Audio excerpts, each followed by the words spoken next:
What's up, guys, and welcome to another episode of the Becoming Roy podcast. Today I'm going to be going over 6 quotes that have changed my life that I'm holding on to going into this new year. For those of you that are new here, this show exists to help people discover who it is that they were made to be. And I do that by, one, sharing the little bit that I know, sharing my journey on my pursuit of being healthy, becoming inspirational. And lastly, I'm hoping to bring on people that are living inspired lives, that are doing what it is that they feel they were made to do. Growing up, my dad would always tell us, me and my siblings and I, that there's something inside of everybody that the world needs. And so there's a gift in you, and this show exists to hopefully inspire you to pursue, to do, and to be who it is that you're made to be. So before I hop into my list of 6 quotes, I'm going to start with an honorable mention. It's good, better, best. Shout out Eric for the hat. It's pretty dope. Shout out to the Bears. They're kind of on a crazy run. Shout out to the Chiefs for being in a slump so I can truly root for the Bears. Anyways, Ben Johnson is the head coach of the Chicago Bears, for anyone that doesn't know, and his mantra has been good, better, best for this year, and it's been an insane turnaround from last season to this season. And the full quote is good, better, best. Never let it rest till our good gets better and our better becomes our best. I don't think there is any explanation needed. I've been holding on to that really just for the last month or so, but that's something I'm going to hold on to going into the new year. But I'm going to hop right into my list of 6. I'm going to start with an old pastor of mine. And it wasn't really profound, I don't think. It's not poetic. It's not something you can kind of chant in a huddle, or it's not, I don't know. It's really simple. And it's just leave things better than you find them. Very simple, but it applies to everything. It can apply to a job. You're working somewhere, leave it better than you found it. It can apply to friendships. It can apply to relationships, even romantic relationships. Just because you break up doesn't mean it has to necessarily be bad. Leave people, leave places, leave things, leave jobs, leave whatever it is better than you found it. I kind of dug into the vault a little bit for some of these. The next one that every time I hear it, it really just, kind of just tears me apart a little bit, because it shows me how much I don't do this. And the quote is, what if you woke up today with only the things you thanked God for yesterday? I hate that quote because when I'm not practicing gratitude and I'm not actually writing in a journal the things I'm grateful for, or expressing my gratitude towards a friend or someone I'm thankful for, and I hear this quote, I'm like, well, today, I think today I actually would have woke up with nothing if I woke up with the things that I thanked God for yesterday. And there's so much studies and there's so much studying that has been done and research that has been done about gratitude. And so that's just a great one that you should hold on to. What if you woke up today with only the things you thanked God for yesterday? I heard that when I was 13 years old. That was a long time ago. So it's a good one. 15 years ago, heard that, still holding on to it.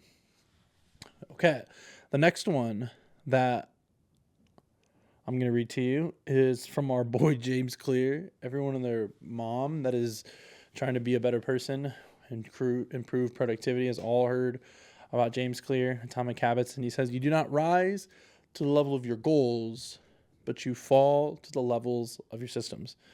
And so that is something that I'm even trying to work on right now, is systematizing my life, actually having a workout plan. So when you go to the gym, you know exactly what you're doing, having your reading, prayer, meditation time, whatever, scheduled in your calendar. So you actually do the thing, writing out a budget, having a time in the week or in the month that you actually sit down to write those things down. You got to have more than a goal. You have to have a plan, and more than a plan, you have to have a system.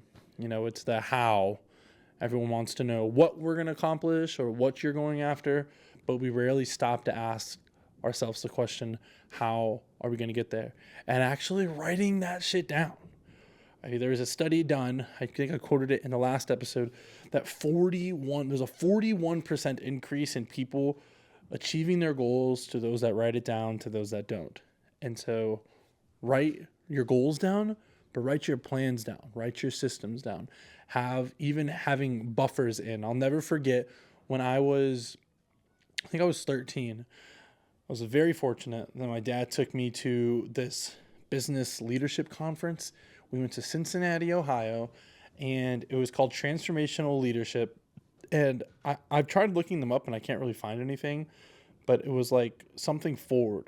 Henry Ford, I think. I know that sounds weird because of Model T, whatever, but these people were on the, like, what is it?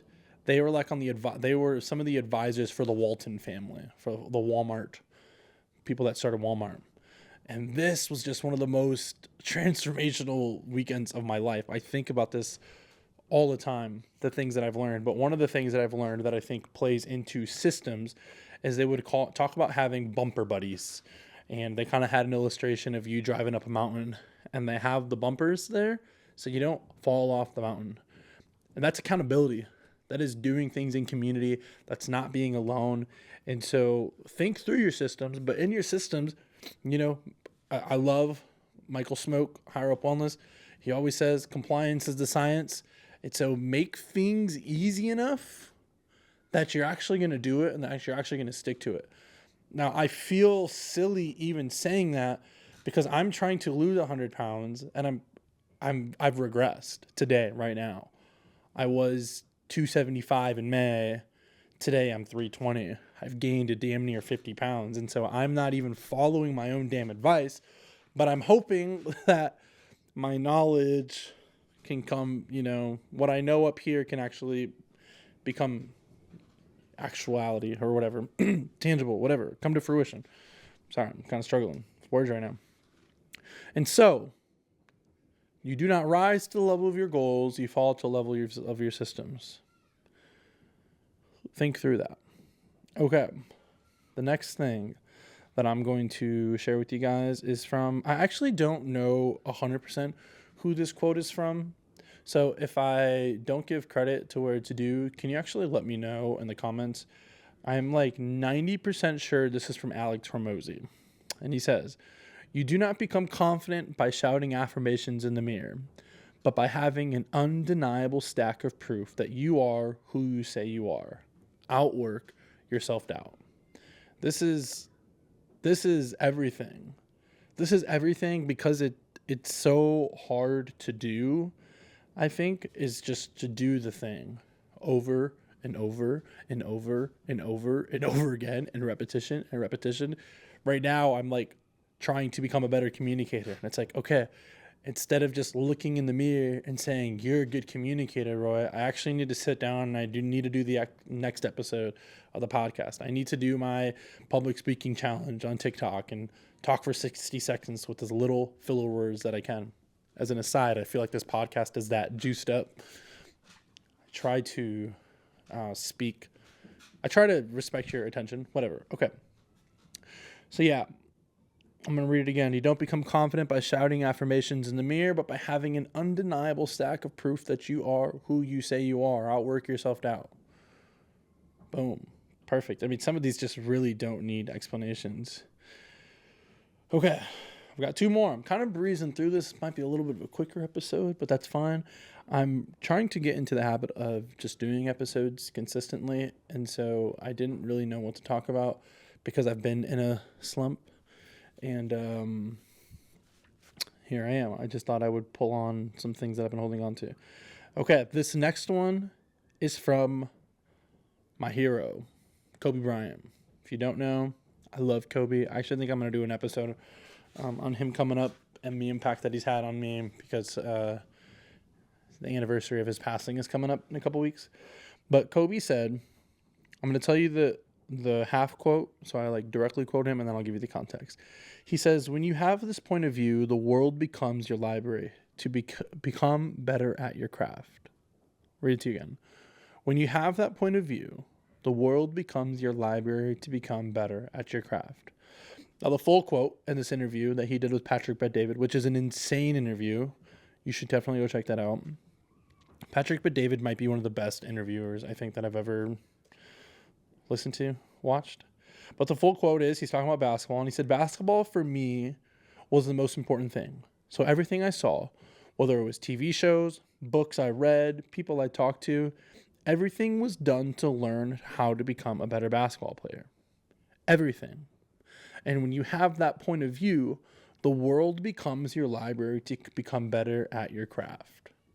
I fucking love that, because I've noticed it true in my life. And so the thing that I've been trying to work on every day, every week, one of the goals for this podcast, one of the goals for me just being on camera speaking, is to become a better storyteller. I want to become a better communicator. And so I've been looking for good communication or bad communication to know not what to do everywhere I go. And I notice it everywhere, whether it be a billboard.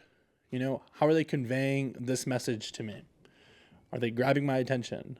Most of them I just drive by, but there's a handful that I'm thinking of off the top of my head that I'm like, oh, that they got my attention, which I think is what communication is. Effective communication is retaining attention, I think, which is why I so admire comedians, because there's nothing to hide behind. There's not a beautiful voice to hide behind. There's not a cool beat or a rhythm or sound effects. I guess some of them have sound effects, but you get what I'm saying. They're just communicating, and you're kind of entranced in their words. And so as I've taken this quote, that when you have that point of view, the world becomes your library to become better at your craft, I see it everywhere.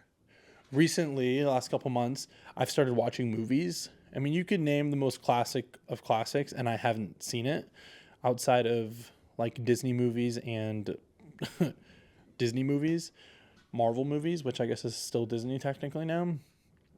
And so I've just been watching movies, classics. I have a really cool poster. It's like a scratch off poster of the top 100 fan rated on IMDb.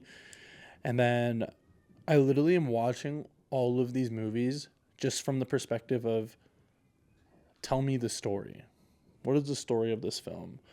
I think that's kind of obvious. Like, that's why we watch movies.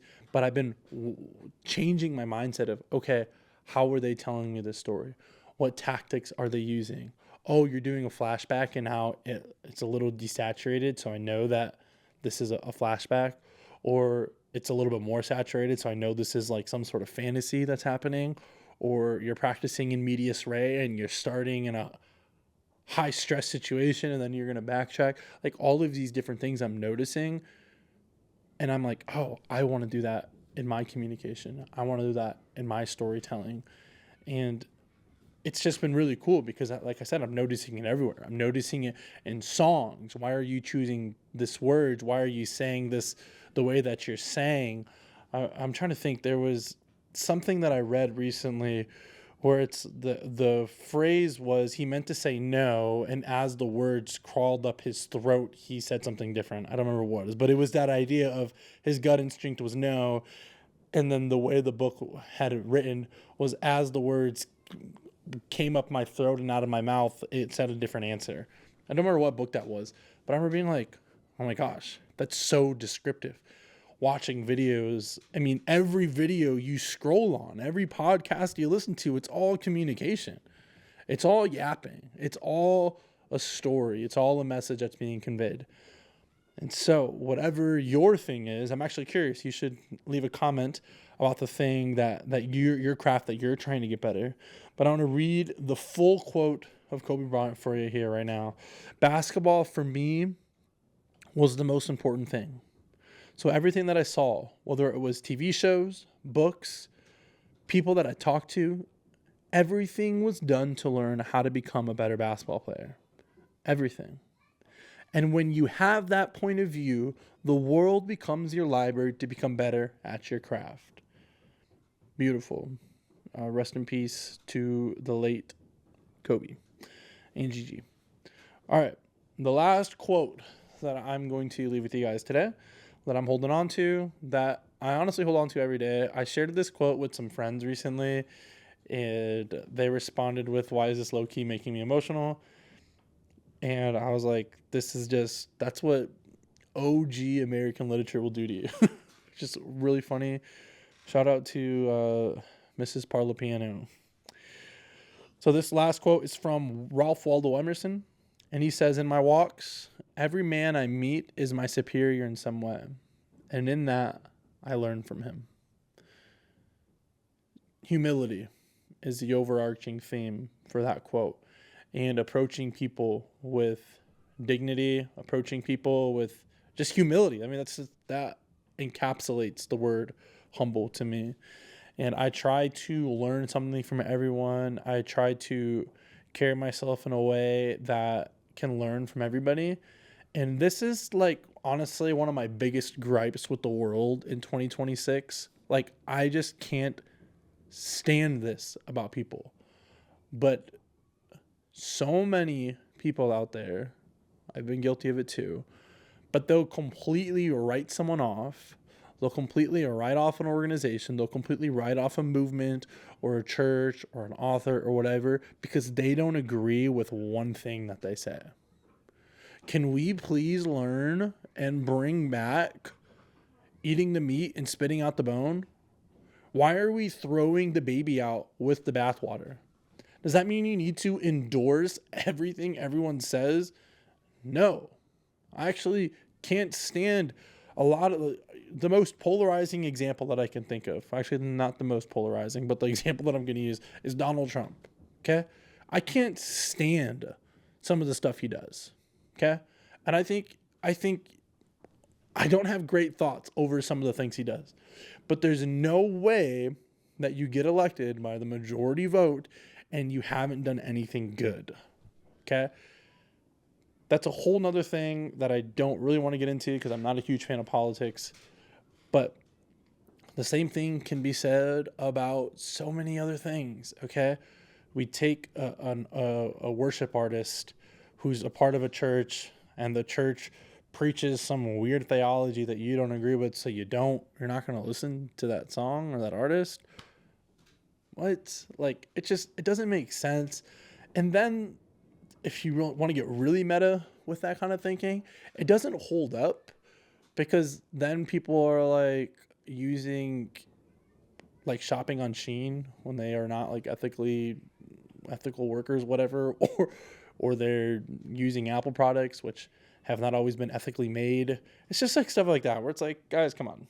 Anyways, that was a rant with Roy, if you will. And so to put a bow on this, I'm going to read this Emerson quote again. I'm actually going to read all the quotes one more time, and then we'll sign off, okay? And so, in my walks, every man that I meet is my superior in some way, and in that, I learn from him. Ralph Waldo Emerson. When you have that point of view, the world becomes your library to become better at your craft. Kobe Bean Bryant. From Alex Hormozy, we got, you don't become confident by shouting affirmations in the mirror, but by having an undeniable stack of proof that you are who you say you are. Outwork your self-doubt. You do not rise to the level of your goals, you fall to the levels of your systems. That's from James Clear. Okay, and then lastly, the one I started with, which is going to be the best one to end with, is, well, good, better, best. Never let it rest till your good gets better and your better becomes your best. But then the one I'm actually going to end on, the one that's probably the best to end on, that nobody can disagree, undisputed greatest quote of all time, is leave things better than you find them. I'm your host, Roy. Control what you can control today. Go ahead and drop a comment of your favorite quote that you guys are holding on to or that I've spoken to you over the years, something you know, it's really speaking to you. And I will catch you on the next one.